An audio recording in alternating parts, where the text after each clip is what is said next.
notices. Kaya wala namang nagulat lang kami ngayon na meron palang gustong umattend, no?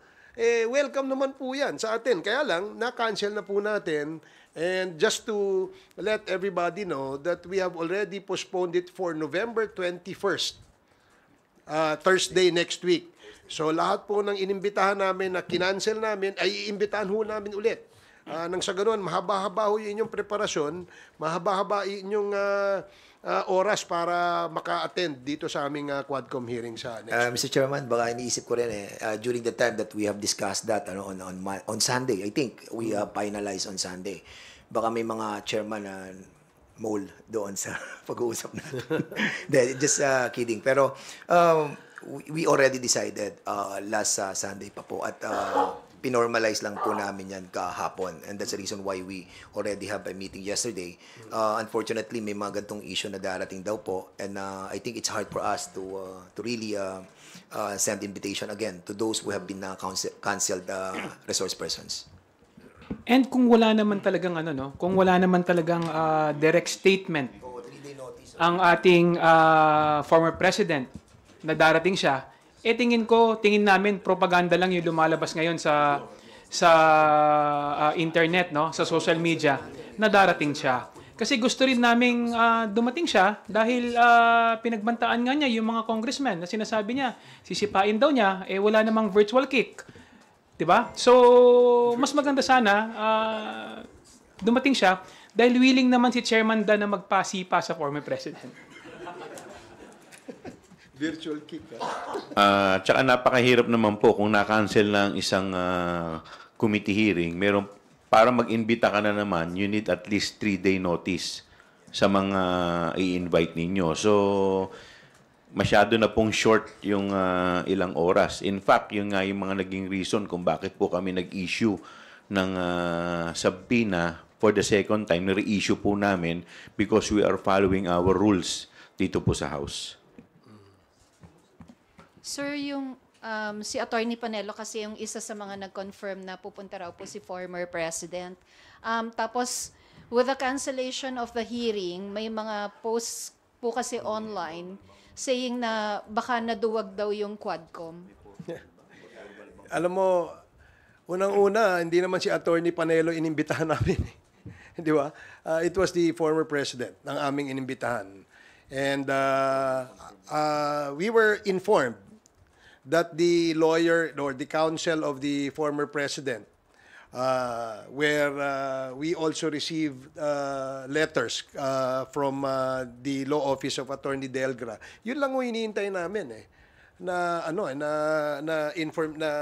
information. So kung social media, wala akong pupunta. Kung nagtatawag kayo ng mga vloggers, parang disrespect yan sa atin dito sa sistema ng ating imbitasyon. Do not invite in the social media. Kung gusto nyo, sumagot kayo, sulatan nyo kami. Diba? Sulatan nyo kami kung kayo ay pupunta. Hindi yung sa social media kayo magsasalita. Of course, we appreciate the fact that pupunta ang ating dating Pangulo dahil yun naman po ang request ng ating mga kasamahan sa Quadcom, no? Na magkaroon ng talakayan, magkaroon ng palitan ng idea tungkol dito sa usapin sa EJK at usapin sa drugs, no, na kung saan ay centerpiece ng kampanya ng ating dating administrasyon. Kaya nga gusto sana nating marinig mismo mula sa ating dating Pangulo kung ano yung mga kasagutan na kanyang ibibigay dun sa mga tanong na pinaghandaan ng ating mga Quadcom members. So, wag po nating I noticed also that there are several comments from the vloggers of I don't know which camp is that, no? Saying na wala pong naduduwag dito. Ganito ho, para ho malinaw. Sa 21 meron kaming hearing. Yan ho, punta ho tayo dito. Pagkatapos ng 21, let us know kung kailan kayo pwede. Because we will schedule another Quadcom hearing on the date convenient for you, on the date na gusto ninyo, para ho mailatag natin ng maayos ang ating imbitasyon. And reminder also as well, Mr. Chairman, as what Chairman Chu mentioned a while ago, that there is a 3-day ruling that are being followed by the the committee. So kailangan po ma-inform din po kami officially. Wag po sana sa social media para at least lahat. Kasi pag social media, you can always deny it, di ba? Pwede kang hindi pumunta, tapos sasabihin, hindi naman formal yon. But of course, kapag ginawa po nating official ang lahat, then resibo po yan. So I hope that prior to November 21 hearing, somebody or the lawyer of the former president will write the committee for his attendance. Maraming salamat po. Sir, clarification lang. At this point in time, walang natatanggap na kahit written or digital communication from the camp of former President Duterte na dadalos sana dapat sila bukas? Wala po kami natatanggap hanggang sa ngayon. Ang nakikita lang namin yung mga vloggers. So, hindi ho namin pinakikinggan yung mga vloggers kasi wala naman nung sinabing tama yan kundi tirahin lang itong si Dan Fernandez kaya yun ho ang aming we wrote to them inviting them. Then we also gave them a notice of cancellation via email, via Viber text messages, and all other forms of communication.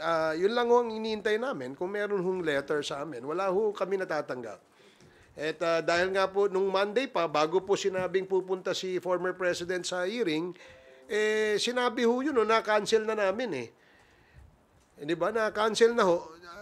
Bigla hong nasabing pupunta. Hindi naman ho ganun ang proseso.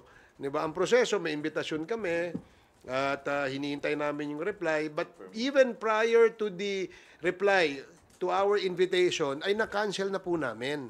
Kasi nga po, sa nabanggit kong rason kanina kung bakit po namin kinancel. Thank you, sirs. Thank you. Next questions from Marian Enriquez of TV5. Okay, Bibian Gulia from ABS-CBN. Actually, yung clarification ko yun lang din, sir. So, bali, 2 letters lang po yung na-receive ng Quadcom from the camp of the former president. The first one was yung before the November 1st, and the second one was declining the invitation. Wala na pong ibang communication na na-receive po. Hindi, ganito po yan. Since the start of the Quadcom hearings, invitation has already been extended to the former president and the 2 senators, incumbent senators. But there was no reply. And then we had a subsequent committee hearings of the Quad. There was no reply whether they will attend or not. Now, there was a press statement issued by the former president that he said wala siya natatanggap na invitation. That's why we had to send again another invitation for our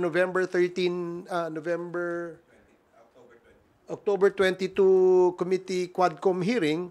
At the following day, we already received a letter coming from his lawyer, si Atty. Delgra, saying that he needs to rest, the former president needs to rest, he has a lot of engagements, has been tired, and because we understood that the former president is already old and we would like to give him the time to rest, so we accepted the cancellation. Then we sent again another letter, supposedly last for the October, November 7 hearing. Then we received again another letter. Sinasabi na hindi siya pupunta because walang integridad ang Quadcom at na-prejudge na siya ni Congressman Dan Fernandez at ni Kong Benny Abad.